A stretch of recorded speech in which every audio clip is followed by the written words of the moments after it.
Só contar um pouco da história do nosso prédio. Nossa igreja começou em 2012, no dia 24 de março de 2012.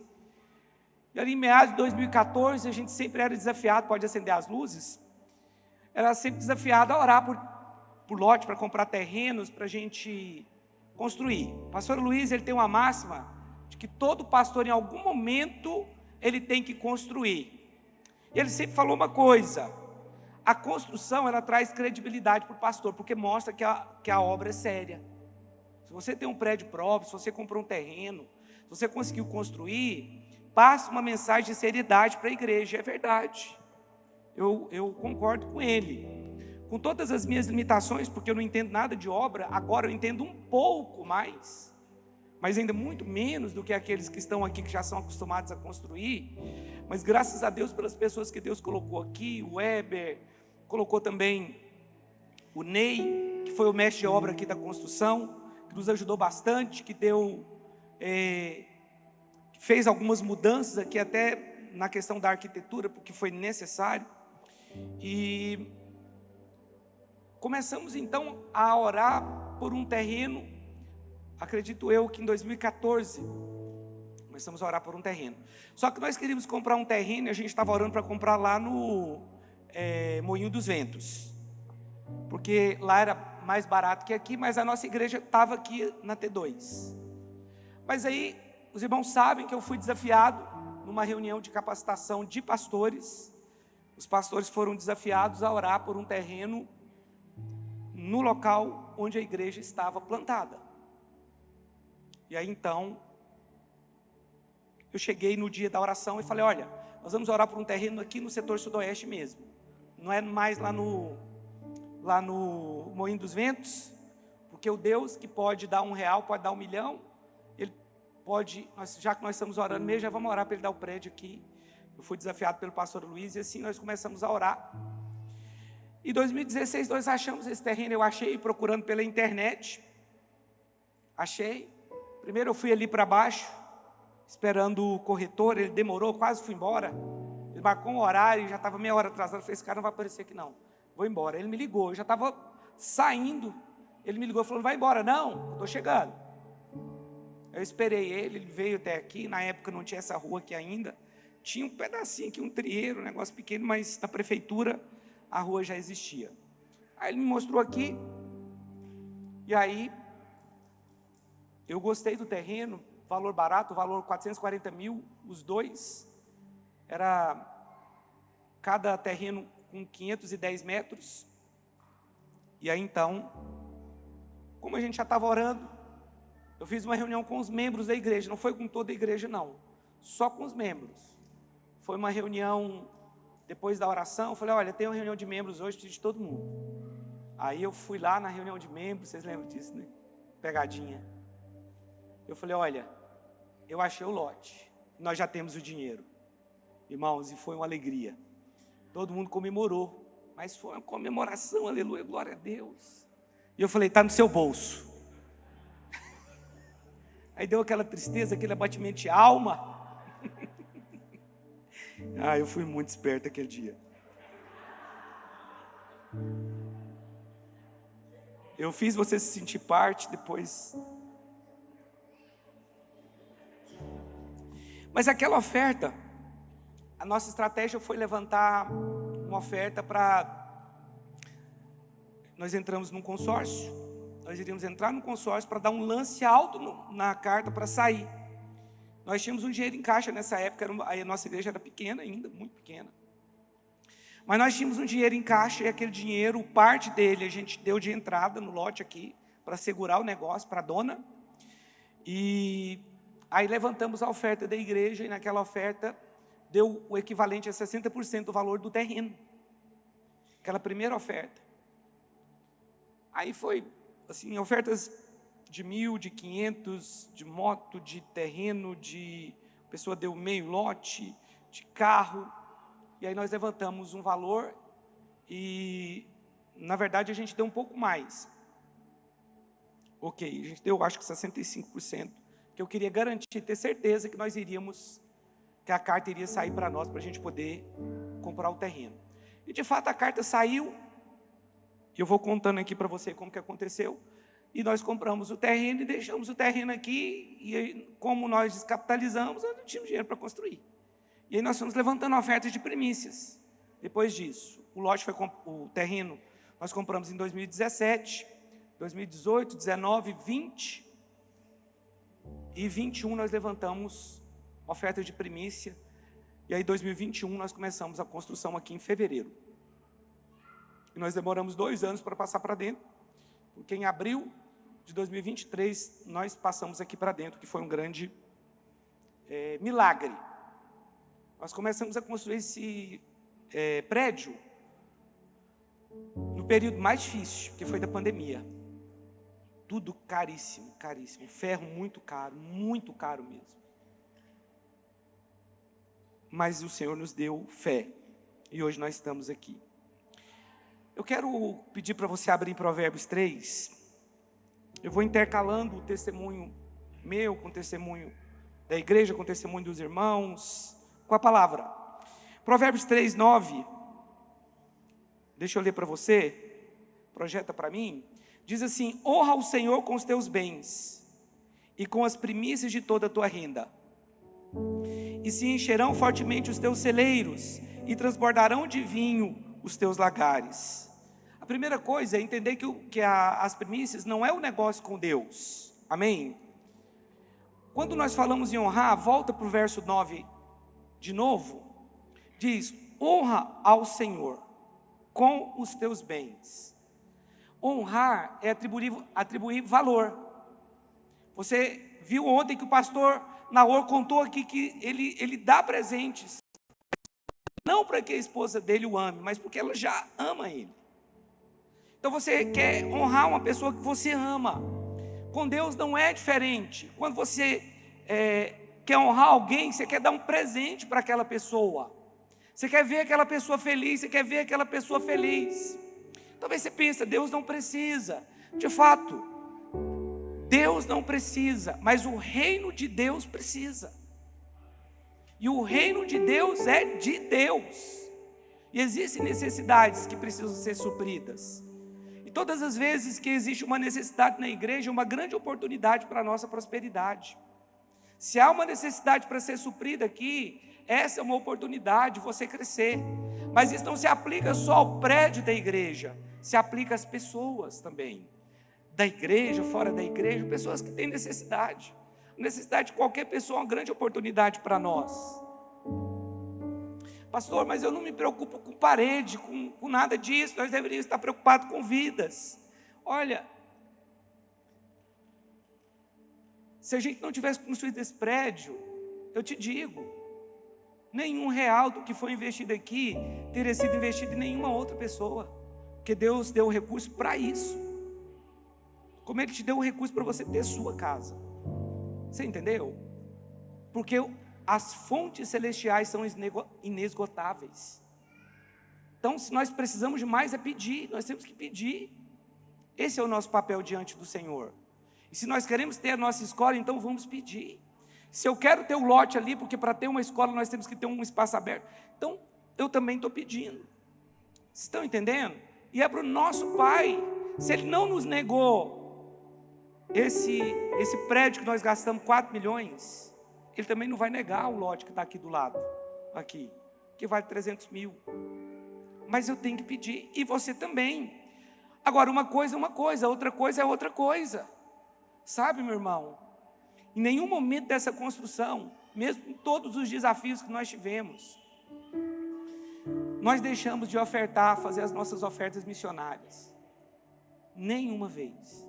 Nós sempre honramos com os nossos compromissos, com as pessoas que a gente sustentava. Deus nos deu graça para fazer tudo, sem precisar tirar de ninguém. Os irmãos estão entendendo? Pastor, há momentos que tem que ajustar? Claro, tem. Na administração há momentos que você tem que ajustar, cortar aqui, cortar ali. Isso faz parte de uma empresa e da administração de uma igreja também, porque nós temos que administrar bem essa igreja. Mas o princípio da oferta de primícia é honra, não recompensa. Então, Tire a sua mentalidade que você vai dar para receber, ainda que eu sei que isso é uma semente.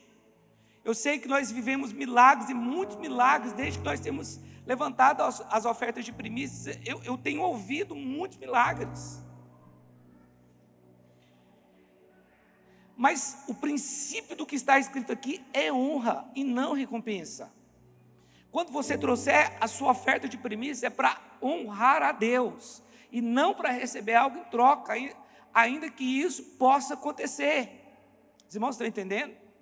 Mas o princípio aqui é honrar a Deus, é honrar ao Senhor, porque esse é o princípio aqui. Agora, o efeito colateral é a recompensa, mas é só o efeito colateral, e isso não é com você, é com Deus.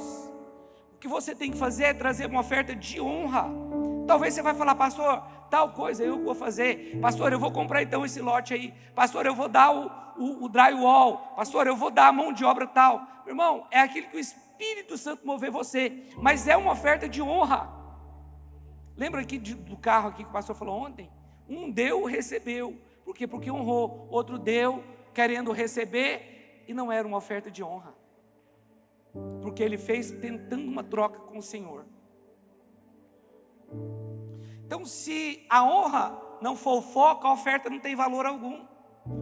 A honra ao Senhor é o foco da oferta que nós fazemos aqui. Agora, nós precisamos entender que para Deus é o primeiro. Um princípio que eu aprendi: o meu dízimo é o primeiro. Eu dou o dízimo no primeiro dia do mês, e é a primeira despesa que eu pago, ou o primeiro investimento que eu faço. Eu envio o meu dízimo e depois eu pago as outras contas, porque eu entendi o princípio das primícias do dízimo, o princípio de dar o primeiro para o Senhor. Porque, meu irmão, eu sei que eu vou falar muitas coisas que alguns aqui já ouviram, mas outros talvez é novidade para você.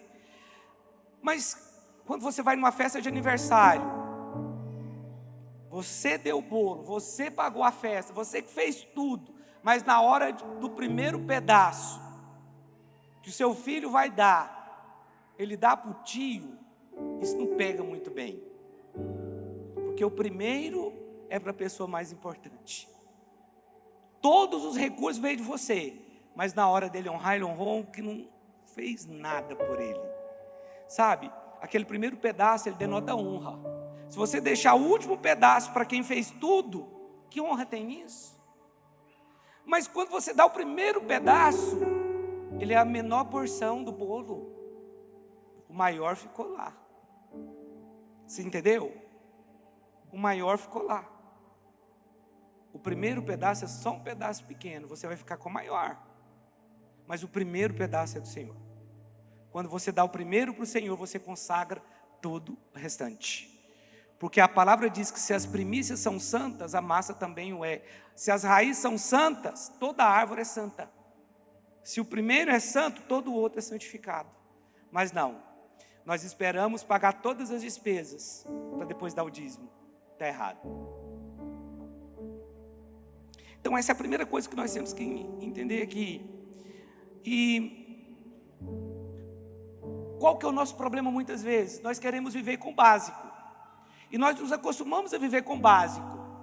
Porque viver com o básico é porque eu sei que talvez tem pessoas aqui que elas querem um grande milagre. Eu quero ter um milagre. E às vezes a concepção de milagre que nós temos, ela é parcial. Ela é correta. Mas nós não entendemos o outro lado do milagre. E é hoje o que eu quero mostrar para você.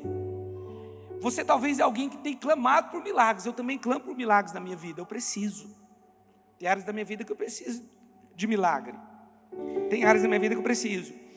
E você talvez tenha clamado por milagre. Agora, vamos agora para o povo que estava no Egito. Aquele povo experimentou milagres, sim ou não? Eles experimentaram milagres. Muitos milagres. A palavra diz que a roupa deles não acabava. Parece que o sapato crescia na medida que o pé crescia. As roupas cresciam na medida que eles cresciam, que eles ganhavam estatura. A Bíblia fala que todos os dias tinha o maná que caía do céu. Que milagre! A Bíblia fala que tinha uma nuvem que andava sobre eles durante o dia para protegê-los do sol, e uma coluna de fogo à noite para proteger do frio, para iluminar o caminho. Milagre, milagre. De vez em quando caiu umas codornas lá, milagre. A água jorrando da rocha, milagre. Mas tem uma coisa, aquele povo era muito necessitado. Eles não tinham recursos, porque estavam no deserto. Esse é um ponto. Talvez você está nessa condição, você precisa desses milagres, e busque isso em Deus, porque Ele tem. Mas deixa eu te falar uma coisa, o maná não era promessa de Deus para aquele povo. A rocha jorrando no deserto não era promessa de Deus. As codornas caindo não era promessa de Deus. A promessa de Deus não estava no deserto, a promessa de Deus estava lá na terra. Era para a terra que eles tinham que olhar. Mas aí nós começamos a olhar para o deserto. Você começa, não, é o maná. Porque o maná, eles eram apenas passivos em receber. Mas para entrar na terra, eles precisavam exercer fé. No maná ele caía todos os dias, eles não precisavam fazer nada. É muito bom a graça de Deus, em todos os aspectos. Mas continua sendo graça quando você entra na terra e exerce fé lá. Entendeu? Então, eles estavam ali, o maná acontecia, caía, vinha, e eles estavam acostumados todos os dias a colher, mas tinha um problema. Porque maná você não podia guardar nada. Tinha que ser o do dia, porque se você guardasse para o outro dia, a menos que esse dia fosse o sábado, o maná apodrecia, virava bicho. Então eles não tinham como plantar. Vocês entenderam? Era milagre. Eles viviam de milagre. E eu sei que tem pessoas querendo muito milagres. Mas se você é uma pessoa que tem saúde, você já é uma pessoa que tem milagre. Só que de um aspecto diferente. Você não precisa ser curado, porque você já tem vigor. Nós precisamos olhar também um outro aspecto do milagre. Aquele povo vivia ali no deserto, eles experimentaram muito milagre, mas aquela não era promessa. Então talvez hoje você tenha experimentado alguns milagres. Mas tem uma coisa, eles se acostumaram com aquilo ali. Eles se acostumaram com aqueles milagres. Eles se acostumaram em ter o maná todos os dias. Em ter uma vida que estava bom, está legal. Não, nós somos filhos de Deus. Nós precisamos ir além. Nós precisamos estar do outro lado. Eu não quero só experimentar um milagre. Eu não quero só ser aquele que experimenta o milagre, mas eu quero ser parte dele. Eu quero que Deus me use para ser parte dele. E é isso que eu quero mostrar para você hoje. Você pode ser parte. Sabe, meus irmãos, a sobrevivência deles foi milagrosa lá no deserto, sem dúvida nenhuma. Mas não era o destino final. O destino final era Canaã. A promessa não era o maná, não era a rocha, não era a nuvem. Tudo isso tem um significado.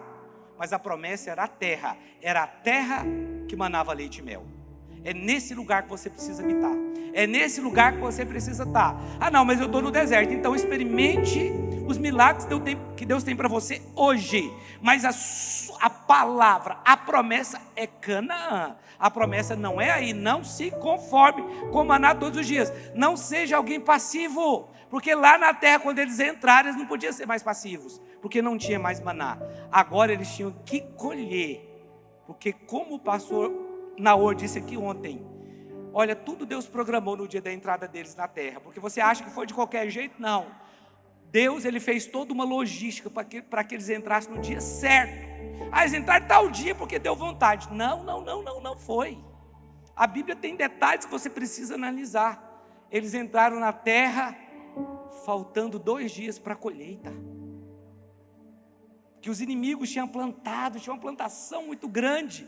Então eles chegaram lá, receberam aquela plantação todinha, expulsaram os seus inimigos ali, foram expulsando os inimigos, ficaram com a colheita, colheram, comeram da colheita e plantaram, porque agora eles iam precisar para plantar. Então Deus, ele sempre vai nos dar antes, amém? Pode dizer amém? Só ouvi um amém aqui? Os irmãos estão me entendendo ou está difícil entender isso aqui? Está entendendo? Na minha cabeça está fácil. Mas explicar nem sempre é tão fácil assim. Então, É muito bom viver nisso. Olha, sabe, eu já vivi nessa condição. E quando você experimenta milagres como o maná, como a rocha, como a nuvem, as codornas caindo, uma situação ou outra acontecendo, isso vai edificar a sua fé. Deus, Ele quer edificar a nossa fé, amém? Ele vai edificando a nossa fé, Ele vai construindo algo dentro de você. Mas Ele quer te levar para a terra. Mas quando você está ali, você recebe o maná, você recebe a água da rocha, a nuvem. Quando você passa por isso, por essas coisas, a sua fé também vai sendo edificada, ainda que não é ali que Deus quer que você fique. Deus não quer que você seja um eternamente dependente desses milagres. Mas eu já dependi de alguns. Quando você olha para mim, e agora eu vou falar o meu testemunho, mas isso se aplica também a outras pessoas aqui da igreja que já caminham comigo há muito tempo. Você talvez está vendo um pastor que hoje tem uma sorveteria, a Poliana, que é uma advogada. Você vê as viagens que a gente faz para fora, ou aqui dentro do Brasil. Você tem acompanhado a minha prosperidade, mas você está ignorando os processos que eu já vivi. Quando nós ignoramos o processo e olhamos só para o resultado, isso gera muita crise em nós. Porque você fala, por que Deus abençoa aquele e não me abençoa? Por que o Rubinho viaja lá para a Itália? Por que ele viaja para Dubai? Por que o senhor faz com ele? Porque ele é pastor? Ele é o querido? Não, mas você talvez não conhece o processo que eu já fui submetido. Eu e a minha esposa. Eu estava lembrando, sabe, quando eu conto do meu sapato furado, eu me lembro de algumas estratégias que eu tinha para ninguém ver que o sapato era furado, porque ele era furado embaixo. Ele não era furado na frente ele estava perfeito. Não estava bonitão não, porque era velho, mas ele estava tão desgastado, eu só tinha um. Mas eu não orava ajoelhado, para ninguém ver. E eu também não esticava a perna, para ninguém ver. Eram as estratégias. Mas eu nunca deixei de ir num culto por causa do sapato furado. Eu queria te dizer isso, eu estava ali. Mas não foi só isso. Nós já passamos por muitas coisas que você talvez, quando você me vê em Dubai ou em Roma, você não imagina. De depender de cesta básica. Eu não dependi muito tempo, mas teve um dia que nós levantamos em casa e não tinha nada para comer. Eu não era só crente, não, era líder. Foi difícil. E não foi só isso. Esse período, antes desse período, quando eu ainda era solteiro, eu trabalhava numa empresa que eu ganhava até bem. Nessa época eu não conhecia a Poliana ainda. E eu me lembro de coisas que aconteceram comigo, e isso edifica a nossa fé. Eu me lembro que um dia eu estava trabalhando para a igreja, e era um evento da igreja para arrecadar dinheiro para a construção da igreja. Nós já estávamos dentro da igreja, aqui. Estava dentro da igreja, mas tinha algumas coisas para fazer, piso, e estava tendo uma cantina, uma festa. E aí naquele dia eu fui trabalhar de garçom para a igreja, irmãos, e tinha um churrasquinho que estava cheirando. Nossa, mas era muito. Eu não tinha o dinheiro para comprar, na verdade eu tinha R$2, dava para comprar. R$2 naquela época, era assim, talvez uns R$50 hoje, não sei. Mas eu tinha que passar um mês, morava só eu e meu irmão. E aí, eu não podia gastar, mas estava tão cheiroso. E aí nós terminamos de trabalhar, era mais ou menos 00:30. E aí eu saí, estava indo embora com um amigo meu, né? E aí nós sentamos na porta da casa dele, ficamos conversando lá, um pouco. Eu cheguei em casa, era por volta de 1:30 da manhã. Eu morava no fundo de uma casa e tinha um amigo meu, o nome dele é Carlos. Ele era carteiro, até algumas pessoas aqui conhecem ele, lá de São Luís. E quando eu entrei, eu tinha que passar num corredor do lado da casa dele. E aí na hora que eu abri o portão, eu estava entrando, ele foi para a janela e falou assim: Rubinho, onde você estava? Eu falei, eu estava na igreja. Por quê? Eita, você perdeu o churrasco aqui em casa hoje. Eu falei, que isso, cara, você guardou nada para mim não? Ele falou, claro, guardei. Ele foi lá e pegou uma vasilha com tanta carne assada e uma Coca-Cola e me deu. Irmão, você vê o cuidado de Deus, é o maná mesmo. Eu precisava do maná. Eu precisava de saber, Deus está comigo. Sabe, os irmãos sabem, eu já ganhei um carro. Eu vou chegar lá também. Mas outras coisas pequenas que Deus fez na minha vida e na vida poliana tiveram um significado muito maior do que o próprio carro. Porque o carro era realmente uma necessidade. Mas essas outras coisas era só um capricho. Poderia passar sem comer a carne. Cheguei em casa, já tinha esquecido aquela carne, até do cheiro. Mas Deus não se esqueceu. E Deus falou com Carlos: olha, guarde carne para o Rubim, porque ele precisa dela. Guarde carne para o Rubim, porque ele precisa dela. Eu esqueci, mas ele não esqueceu. O dia, eu sei que vocês, alguns sabem, mas o dia que a Poliana falou para mim: eu estou com vontade de comer azeitona. Passa um pouco, chega uma menina com um vidro de azeitona lá em casa. Você gosta de azeitona, Poliana? Você gosta de azeitona? Porque eu trouxe um vídeo de azeitona para você.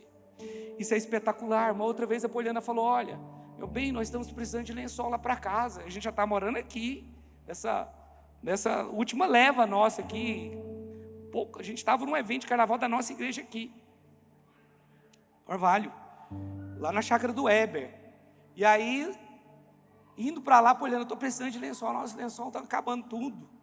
Aí, de lá, eu fui lá, ministrei e fui para Indiara, para Jandaia, um evento de carnaval que tem lá, para ministrar lá. Quando chega lá, a primeira coisa, a irmã Poliana, eu trouxe aqui, um jogo de lençol para você. Por que Deus é assim? Você entende? Até aquilo que parece que é muito simples, ele se lembra de você. É que você pensa que não, mas Ele cuida de nós nos detalhes. Por quê? Porque Ele nos ama. Quando Ele te dá algo que não é nem importante, tão importante assim, mas Ele quer fazer só porque você gosta, só porque você precisa daquilo, é porque Ele está dando um sinal para você, é porque eu gosto de você. Eu não estou te dando porque você precisa, estou te dando porque eu quero te fazer feliz. Porque tem coisas que nós podemos passar batida, irmãos. Sim ou não? Que a gente precisa ter. Não vai mudar muita coisa. Mas se você gosta, Deus vai te dar. Deus vai fazer. Sabe? Eu estou falando do meu tempo que eu estava no deserto, que eu dependia desses milagres. Isso edificou muito a minha fé. Não é errado isso. Mas quando eu cheguei em São Luís, eu estava, sabe, tão apaixonado por Jesus, novo convertido. Tinha acabado de converter e eu estava trabalhando numa empresa, e naquela empresa estava muito ruim.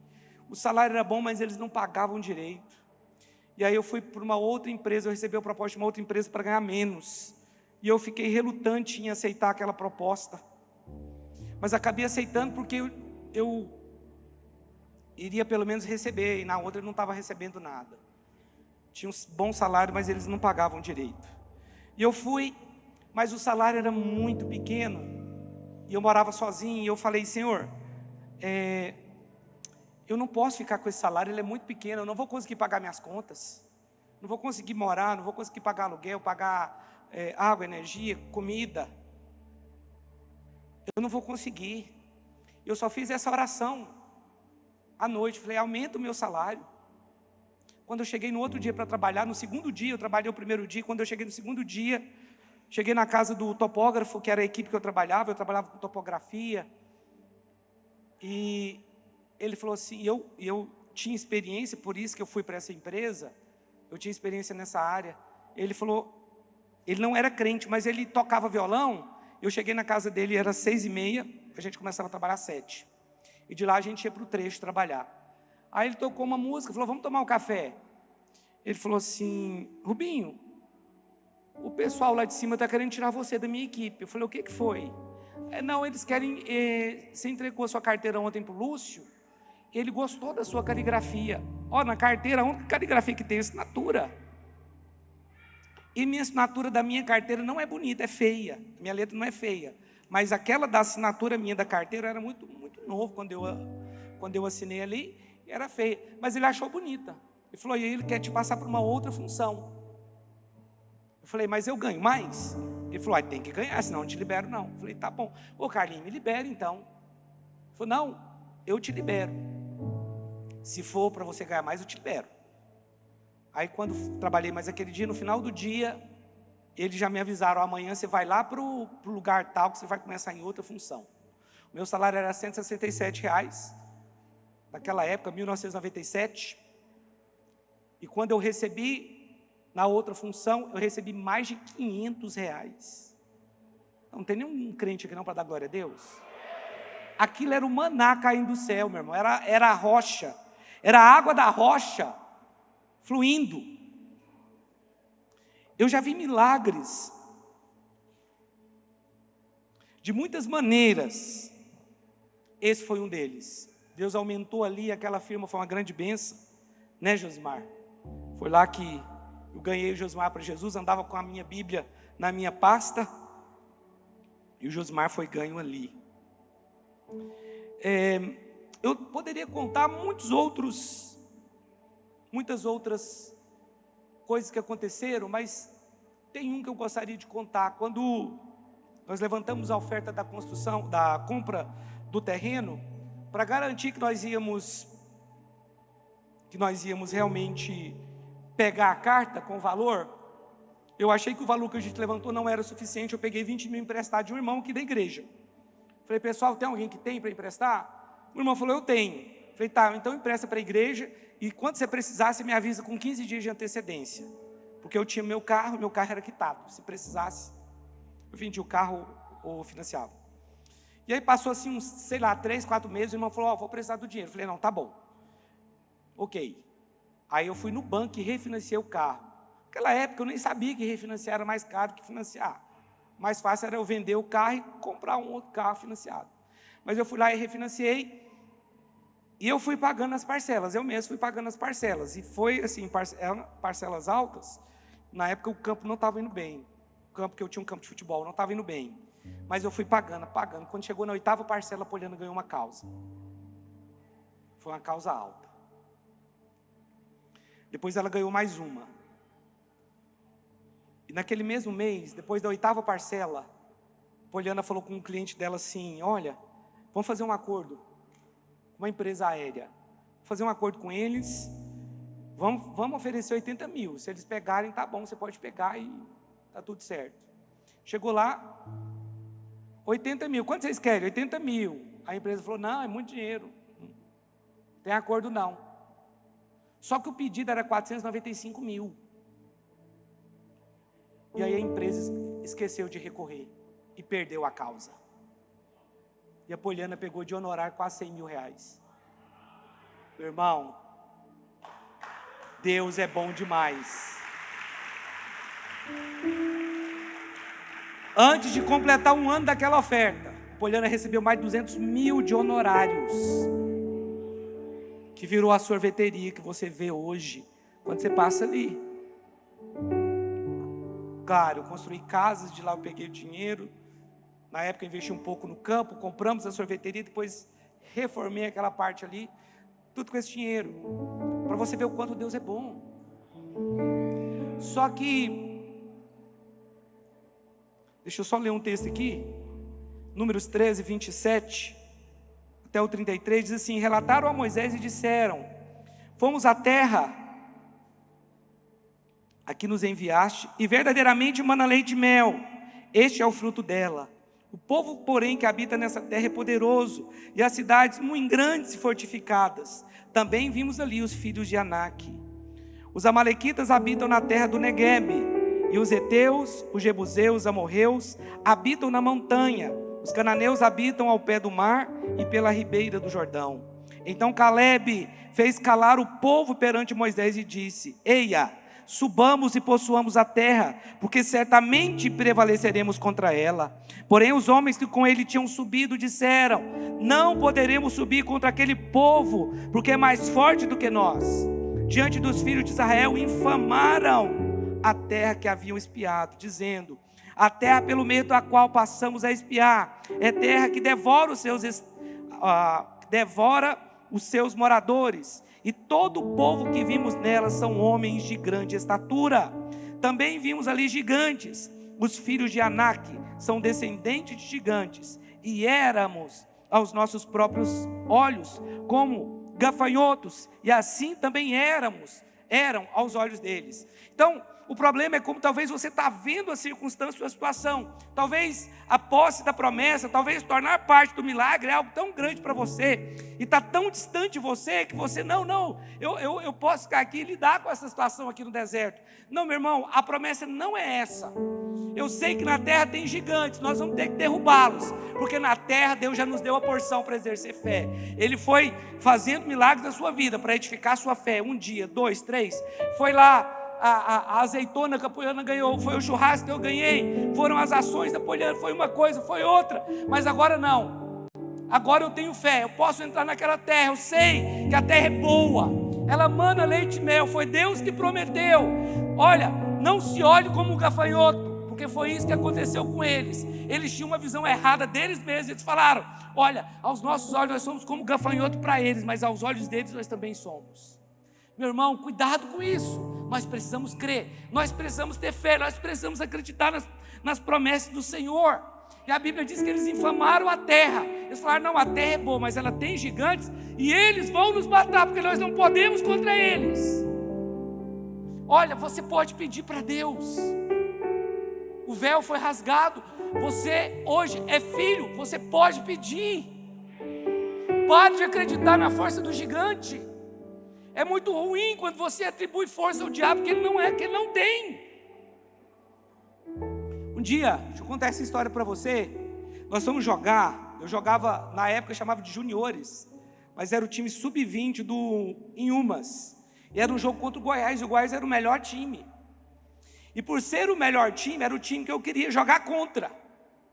E quando foi ter o primeiro jogo contra o Goiás, eu não pude ir para o jogo porque eu estava machucado. Só que o que aconteceu? No dia que era para ter o jogo, os árbitros não foram, não teve o jogo. E aí quando teve o jogo eu já tinha recuperado. E fui para o jogo. Só que eu estava muito alegre de poder jogar aquele jogo contra o Goiás. Só que eu ouvia o pessoal falando dentro do vestiário: nossa, o Ronildo vai jogar hoje. Nossa, o Formiga vai jogar. O fulano, o Lúcio vai jogar. O fulano vai jogar. Eles voltavam, eles iam lá, olhavam: nossa, o fulano vai jogar hoje. E todo mundo com medo. Eu não tive medo ali. Eu estava normal. E rindo, e brincando, e jogo tal. Entramos, perdemos o jogo, normal. Mas você sabe, eu fiz um bom jogo, eu realmente joguei bem. Só que eu encontrei com um amigo meu depois, quase um ano depois, e ele falou que estava me observando. Ele falou: Rubinho, naquele dia estava todo mundo com medo do Goiás, você era o único que não estava com medo. Aí você me pergunta: Rubinho, por que você não estava com medo? Porque eu não conhecia nenhum daqueles jogadores que eles estavam falando. Só por isso. Eu não sabia o quanto eles eram melhor do que eu. Vocês estão entendendo isso? Mas eu te digo, o diabo não é melhor que você, nem maior que você.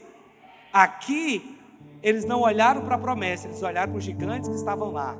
Mas a minha fé foi edificada, agora eu posso entrar na terra. E é nesse lugar que você tem que estar. É nesse lugar que você tem que habitar. A terra prometida estava à vista, mas eles estavam com medo. Eles estavam com muito medo. Deixa eu te falar uma coisa. Talvez em todo esse processo de deserto, de milagres, você recebe um milagre e outro, ótimo. Mas talvez você está sendo disciplinado por Deus. Se você está sendo disciplinado por Deus, amém. Ele vai te colocar na terra também. Porque a disciplina muitas vezes é a bússola de Deus. Ela está te colocando na direção certa para você entrar e tomar posse.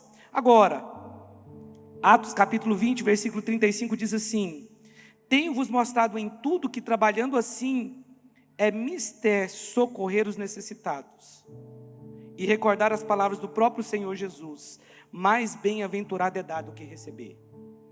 Então agora nós temos que colocar do outro lado. Nós recebemos primeiro, lembra de ontem?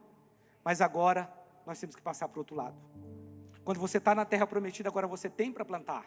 Você colheu. Quando eles entraram era o tempo da cega, mas agora você tem para plantar. Você pode ser parte do milagre. Talvez você ainda está naquela condição: não, quero receber o maná. Não, mas essa não é a melhor condição, porque isso é passivo. A melhor condição é você exercer fé.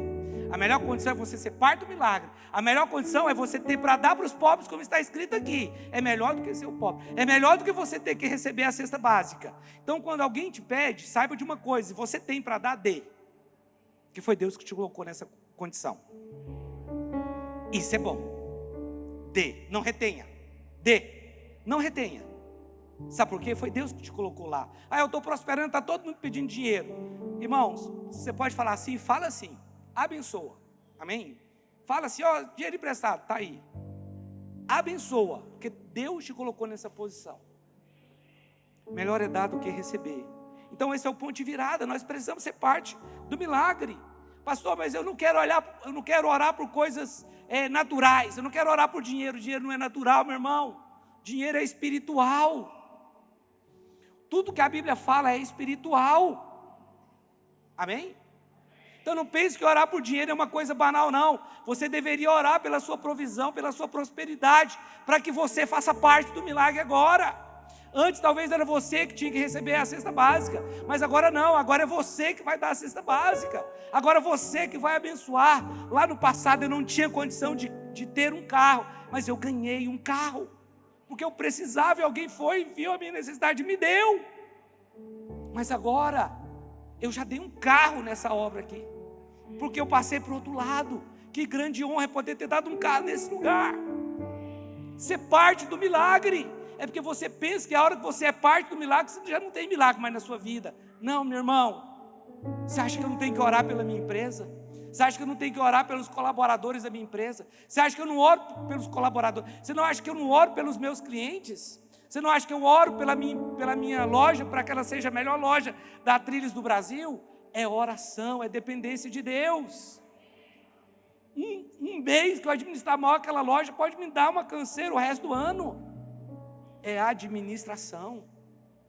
Eu preciso continuar crendo, só que agora eu estou de forma ativa, é diferente. Você assume alguns riscos quando você tem uma empresa, mas ela pode te dar muitas coisas, pode abrir muitas portas para você. Olha quantas coisas já conquistei. Os irmãos estão entendendo isso? Eu sou parte do milagre, eu entendi isso. Você já me viu mendigando, ou pedindo, fazendo coisa aqui, ou dando a entender que eu preciso de alguma coisa para você? Eu não faço isso, eu não tenho esse coração. Porque eu tenho quem faz isso por mim, Jesus. Eu peço para Ele. Eu peço para Ele. E falar que eu peço o meu apartamento lá no Vaca Brava ofende algumas pessoas aqui, meu Deus.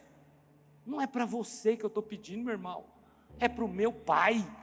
Ele tem muito dinheiro, ele não precisa tirar de ninguém para me dar, não. Suas fontes são inesgotáveis. Eu quero ser parte do milagre. Eu sei que já foi falado que eu dei o carro para aparecer aqui, meu irmão.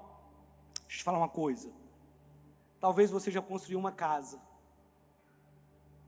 Você pegou o seu carro, foi lá e vou vender meu carro e vou colocar nessa casa. Para terminar essa casa, compra um carro inferior, vou colocar tudo nessa casa aqui, porque eu quero que quando alguém chegar nessa casa, falar, nossa, que casa bonita a sua.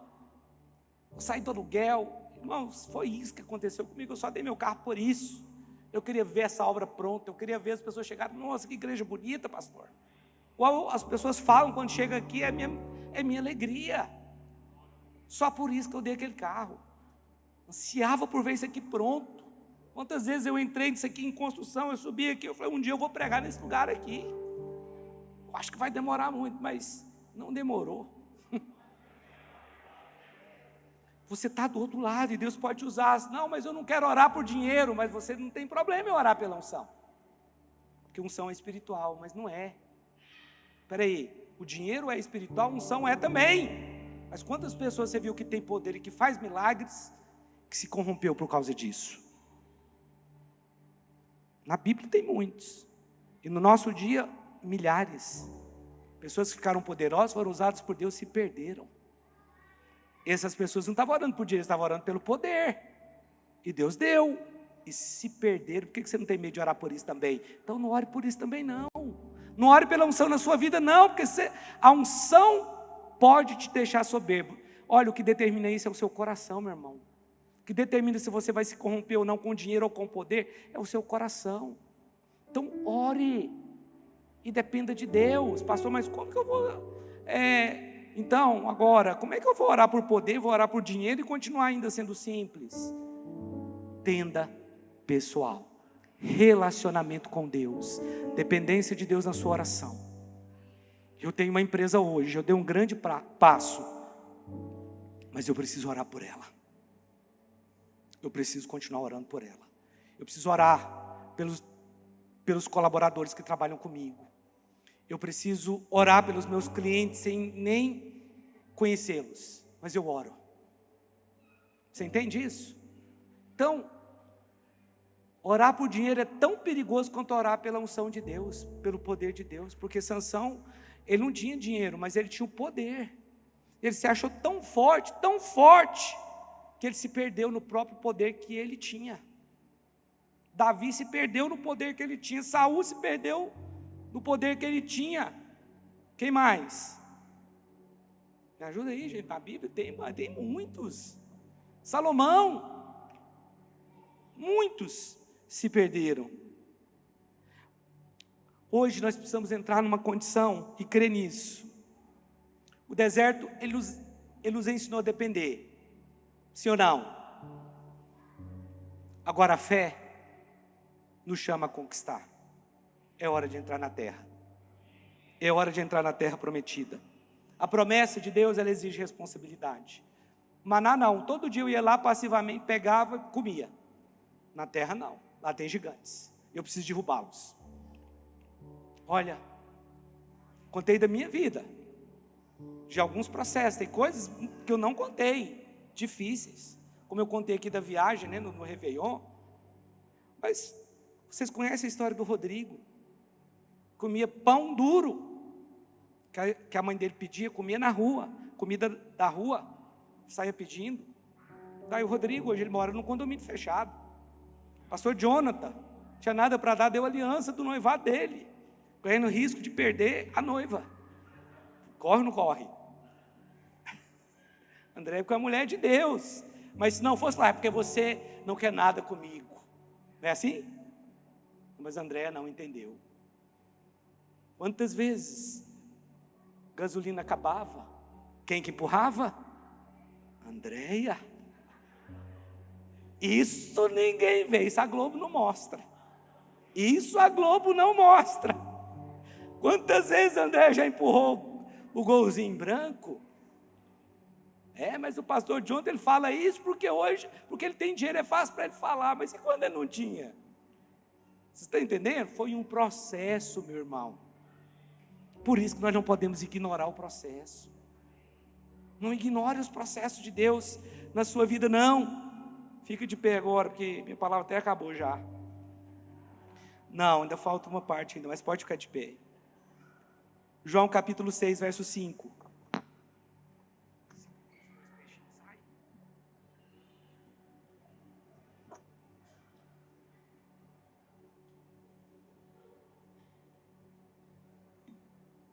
David Nestor morava no barracão, David Nestor.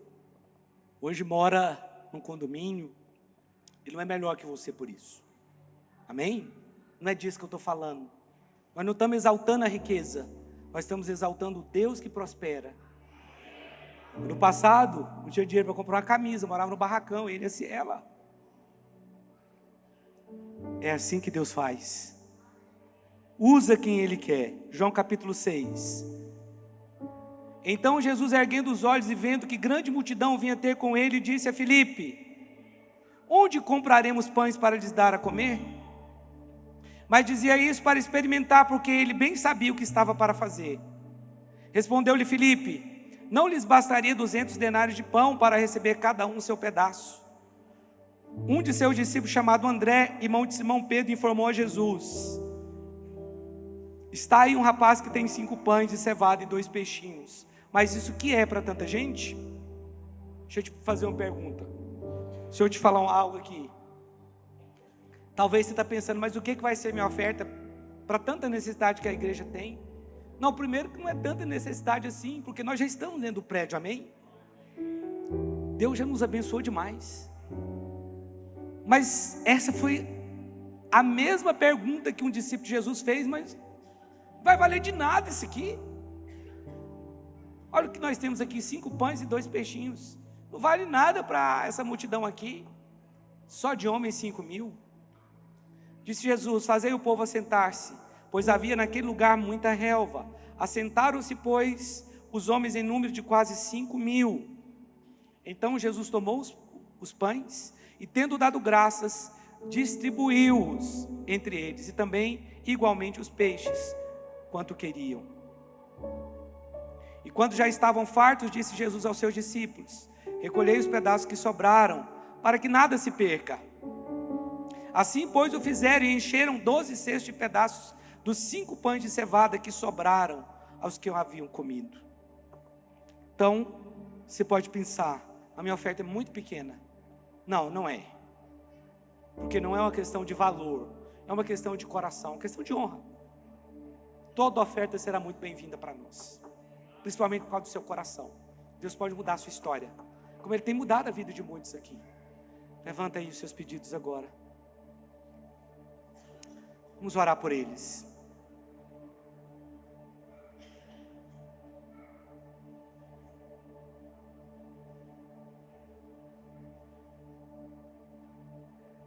Vamos orar pelos milagres aqui, por esses pedidos de oração. Levante o seu pedido agora.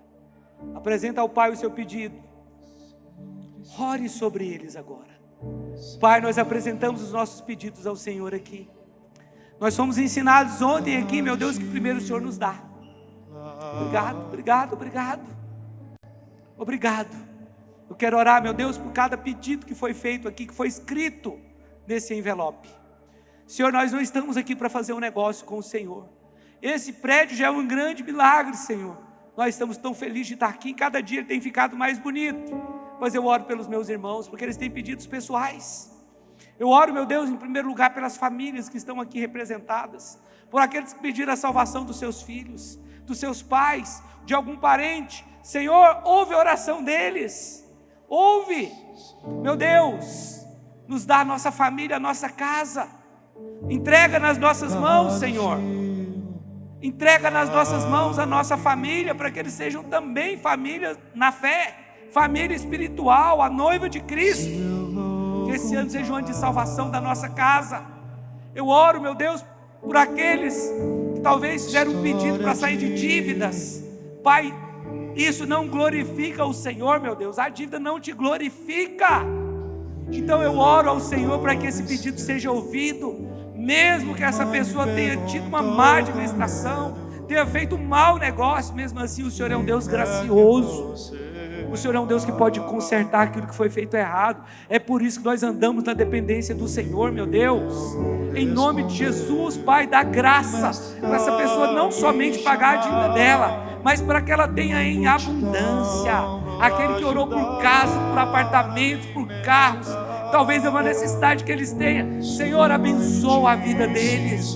Por empresas abertas, abençoa a vida deles. Senhor, que eles tomem posse da promessa, da terra da promessa, da terra. Talvez aqui muitos experimentaram milagres no deserto e a sua fé foi sendo edificada, mas agora é hora de entrar na terra da promessa, de derrubar gigante, de plantar, de colher. Senhor, esse é o tempo da promessa do Senhor para nós em todas as áreas. Aquele que orou por saúde, que receba da parte do Senhor, seja saudável, seja cheio da presença do Senhor, da saúde do Senhor, Pai, em nome de Jesus. Em nome de Jesus, toca a vida de cada pessoa nesse lugar, muda histórias nesse lugar, assim como o Senhor já mudou de muitos. Continua fazendo milagres aqui, continua fazendo milagres nessas famílias, na vida dessas pessoas, que eles tenham fé de entrar na terra prometida e se apropriar desse lugar, daquela terra abundante que mana leite e mel. Que ali eles plantem, sejam felizes, colham, cresçam, porque é tempo agora de se apropriar das promessas do Senhor para nós. Então, meu Deus, que cada pedido seja ouvido pelo Senhor, porque o Senhor é o Deus que nos ouve. Como foi falado aqui ontem, o Senhor tem pensamentos grandes para nós, poderosos e infinitos. maiores do que a areia do mar. Senhor, obrigado por isso, porque o Senhor pensa coisas boas a nosso respeito, coisas boas a nosso respeito, e a tua palavra diz que o Senhor tem planos de paz e não de mal, para nos dar um futuro que desejamos. Essa é a tua palavra, essa é a tua palavra. E é dessa palavra que nós nos apropriamos nessa noite. Nos apropriamos da palavra, da promessa do Senhor, porque o Senhor é o Deus que promete, é o Deus que cumpre. Obrigado, obrigado, Senhor, por cada pedido que foi feito aqui. É tempo de prosperidade e provisão, Senhor, que eles tenham ousadia em pedir, em orar, em sair da situação financeira ruim, básica, natural, e agora, Senhor, prosperar, e o seu nome é glorificado, porque quando o milagre acontece, nós somos glorificados. Que pessoas aqui agora sejam parte do milagre, Senhor, seja parte do milagre, Senhor, seja parte do milagre, que esse seja o tempo deles prosperarem sobremaneira, para serem parte desse milagre. Eles terão para dar, terão para emprestar, e não tomarão emprestado, porque o Senhor é Deus. Aplauda o Senhor bem forte agora.